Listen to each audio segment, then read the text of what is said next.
역대하 29장 1절에서 19절까지의 말씀입니다. 한국 교회는 대한민국의 독립과 근대화 그리고 민주화의 선구적인 역할을 감당했을 뿐만 아니라 교육과 복지 사업의 분야에서도 큰 역할을 감당해 왔습니다. 하지만 2023년도에 시행한 기독교 윤리실천 운동의 설문 결과에 따르면 사람들이 한국 교회를 신뢰하지 않는다는 응답이 74%에 이르렀다는 설문조사 결과가 나왔습니다. 그 중에서 가장 심각한 부분은 교회 이기주의로 나타났고, 그 외에 교회 지도자의 삶과 불투명한 재정 사용, 그리고 타 종교에 대한 태도 등을 가장 심각한 점이라고 표현했습니다. 그리고 상당수의 응답자가 목회자가 개선해야 할 문제를 목회자의 윤리와 도덕성으로 꼽았습니다. 국가기관과 세상의 기업은 시간이 지날수록 투명성과 공정성을 강조하며 사회의 나눔을 실천하는 방향으로 나아가고 있는데, 교단과 교회, 그리고 신학교의 의사결정과 재정 집행 과정은 아직도 성장 중심을 외치면서 그 모든 것을 신앙의 이름으로 합리화시키고 있기 때문입니다. 급격한 산업화를 틈타고 슬그머니 들어온 만모니즘이 번영신학과 맞물리면서 그 절차의 합리성과 과정의 공정성은 무시한 채 교회가 부흥하고 성공하기만 하면 하나님이 복을 주신 것으로 간주하는 무속적인 신앙과 구원을 성화의 출발점이 아니라 신앙의 종착점으로 가르치는 내세 중심적인 신앙이 우리를 병들게 했던 것입니다. 열왕기서는 히스기야의 통치 기간에 있었던 정치적인 상황과 군사적인 충돌에 역점을 두고서 기록을 하고 있다면, 역대기는 종교개혁과 성전 청결 사건에 그 중심을 두고 있습니다. 역대기는 다윗과 비견되는 성군으로 여호사밧, 그리고 히스기야, 요시야를 꼽는데, 역대기 저자는 특히 히스기야에 많은 관심을 두고 모두 4개의 장에 걸쳐 그의 치세를 기술하고 있습니다. 하나님을 떠나 살던 북이스라엘이 거의 국가로서의 기능을 상실해버리고, 이어서 자신이 왕좌에 오른 지 6년째 되는 해에 멸망해버리는 모습을 지켜본 히스기야는 이것을 거울로 삼아 개혁에 더욱 박차를 가했을 것입니다. 따라서 역대기 저자는 아하스가 얼마나 심각한 배교 행위를 저질렀는지, 그리고 그 뒤를 이은 히스기야가 얼마나 철저하게 종교개혁을 실시했는지를 강조함으로써 훗날에 그가 아수르 사네립의 침공을 이겨낸 영적 인과관계를 보여주게 됩니다. 오늘 본문은 영적 침체에 빠져있는 개인이나 공동체 또는 국가가 내면과 외면의 개혁을 지속적으로 이루어내고자 할 때 무엇을 우선순위에 두어야 하는지, 그리고 영적 개혁의 결과를 히스기야의 입을 통해 설명하면서 그 명령을 따른 동역자들의 협력이 얼마나 중요한지를 보여주고 있습니다. 히스기야는 아버지 아하스 시대 이후에 문이 닫히고 등불이 꺼졌으며 더 이상 분향드리지 않아서 버려진 성전을 바라보면서 북이스라엘에 임한 하나님의 심판이 유다에게까지 미치지 않을까 염려했습니다. 그래서 그는 종교개혁을 앞장서서 시행했습니다. 그는 본격적인 개혁을 시작하기에 앞서서 개혁에 가장 중요한 역할을 감당하게 될 제사장과 레위 사람들을 이미 더럽혀져 버린 성전 앞마당 대신에 동편 광장으로 불러 모았습니다. 그리고 자신이 먼저 성결하게 되고 또 성전을 성결하게 할 것을 촉구했습니다. 이렇듯이 진정한 개혁은 다른 누군가를 탓하는 것이 아니라 자신의 내면을 먼저 돌아보고 하나님 앞에서 회개함으로 시작되는 것입니다. 그래서 히스기야는 아하스가 만든 다메섹 우상의 제단에서 제사하며 자신의 본분을 망각했던 제사장과 레위 사람들에게 회개를 촉구한 것입니다. 또한 히스기야는 하나님과 맺은 언약을 갱신하고자 하는 그 의지를 밝히면서 그들에게 이제는 게으르지 말라고 경고했습니다.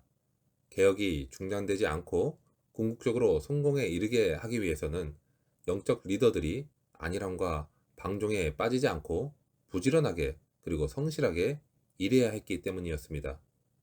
지금 우리 사회의 아픔과 그리스도인의 책임이라면 신앙으로 살아간다고 하는 그리스도인들조차 하나님과 하나 되어 살아가는 관점을 잃어버리고 하나님을 모르는 세상의 죄인들과 똑같은 관점으로 살아가고 있다는 책임이 클 것입니다. 죄악에 빠져 있는 사회에 진정한 진보가 있다면 그것은 새로운 것을 시도하는 것이 아니라 오히려 하나님의 형상대로 창조된 태초의 그 거룩한 모습으로 회복되는 것입니다. 그러므로 진정한 개혁은 어떠한 제도나 세력 또는 이데올로기에 의존하는 것이 아니라 각 개인이 자신의 참된 주인을 찾아갈 때 이루어질 수 있습니다. 이미 사회의 주류로서 오랫동안 기득권을 누려온 우리 기독교인들도 신앙의 눈으로 역사를 바르게 해석하며 물질과 권력이라는 우상숭배 구덩이에 빠져 있지 않은지 철저히 돌아보고 회개해야 하는 것입니다. 특히 지도자의 자리에 서게 된 사람들은 히스기야의 명령과 같이 자신을 먼저 거룩하게 하고 나태와 방종에 빠지지 않도록 주의하면서 충성스럽게 자신에게 맡겨진 직분을 감당해야 할 것입니다. 히스기야의 명령을 듣고 14명의 레위 사람들이 열정적으로 성전을 청결하게 하는 그 작업을 위해 나섰습니다. 직책대로만 그냥 뽑힌 것이었다면 대제사장이나 제사장의 이름만 언급되었을 텐데 그렇지 않은 것을 보면 이들은 모두 이 일을 위해 자원한 것 같습니다. 그들은 자신들만 그 일을 감당하지 않았고 동료 레위 사람들을 모두 불러 모아서 먼저 그들도 정결 의식을 행하게 한 뒤에 함께 성전을 정화하는 작업에 착수하게 됩니다. 좋은 일도 소수의 사람만이 동참하면 소외된 많은 사람은 그저 수동적으로 따라오거나 비판적인 태도를 취하기가 쉽습니다. 그렇기 때문에 무엇보다도 하나님의 일은 자원하는 심령이 중요합니다. 이제 제사장과 레위 사람들은 16일간 여호와의 낭실과 성전을 정결하게 했습니다. 레위 사람들이 들어갈 수 없는 성소는 제사장들이 들어가서 여호와의 전에 있는 모든 더러운 것을 끌어내 제거했습니다. 여기서 말하는 더러운 것은 아마도 우상 숭배에 사용된 기구들과 남아있는 우상의 제물들을 뜻하는 것 같습니다. 그 밖에도 오랫동안 성소를 폐쇄하고 분향하지 않아서 곳곳에 있을 거미줄과 먼지들을 제거하는 작업을 했을 것입니다. 이렇듯이 영적 침체에 빠져 있는 우리들도 자신의 죄악된 삶을 개혁하고 부흥의 도구로 쓰임을 받고자 한다면 오랫도록 방치되어 있는 자기 마음속에 그 성소의 거미줄을 거두어내고 모든 우상의 기구를 제거해야만 합니다. 회개의 첫 단계는 무엇보다도 자기 성찰에 있습니다. 그동안 내 안에 무엇이 잘못되어 있는지를 살피지 않으면 새로운 변화를 결국 도모할 수가 없습니다. 히스기야는 영적 분별력을 가지고 조상 때부터 이어져 온 죄악이 무엇인지를 낱낱이 살펴보았습니다. 그는 조상들이 하나님을 버렸으며 하나님의 성소를 등졌고 예배를 거절하고 하나님께 드려야 하는 번제를 드리지 않았다고 고백합니다. 자신의 죄악을 돌아보고 성찰하는 것은 매우 고통스러운 과정입니다. 자신이 깨지고 낮아지고 무너지는 순간이기 때문입니다. 그러나 누구도 그러한 과정이 없이는 하나님의 긍휼하심과 용서하심을 경험할 수가 없습니다. 하나님으로부터 비롯되는 변화를 경험할 수 없는 것입니다. 하나님 앞에서 죄를 자백하는 것은 자아를 깨뜨리는 결단일 뿐만 아니라 하나님의 용서를 받아 내적인 평안으로 들어가는 관문에 있습니다. 그러므로 우리는 언제든지 하나님 앞으로 나아가 우리의 모든 죄를 고백하고 내려놓을 수 있어야 합니다. 신실하고 자비로우신 하나님은 우리가 자백하는 모든 죄를 깨끗하게 씻어주십니다.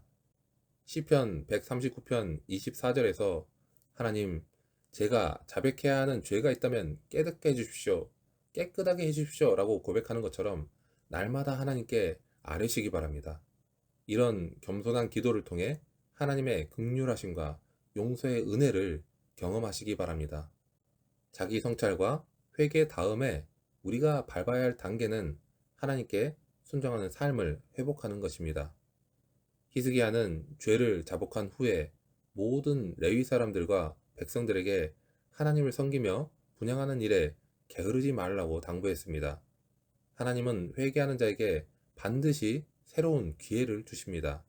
베드로가 주님을 부인했다는 죄책감에 절망하고 있을 때 예수님이 그를 찾아오셔서 내가 나를 사랑하느냐라고 물으시고 내 양을 먹이고 돌보라고 하시며 그에게 사명을 맡기셨습니다.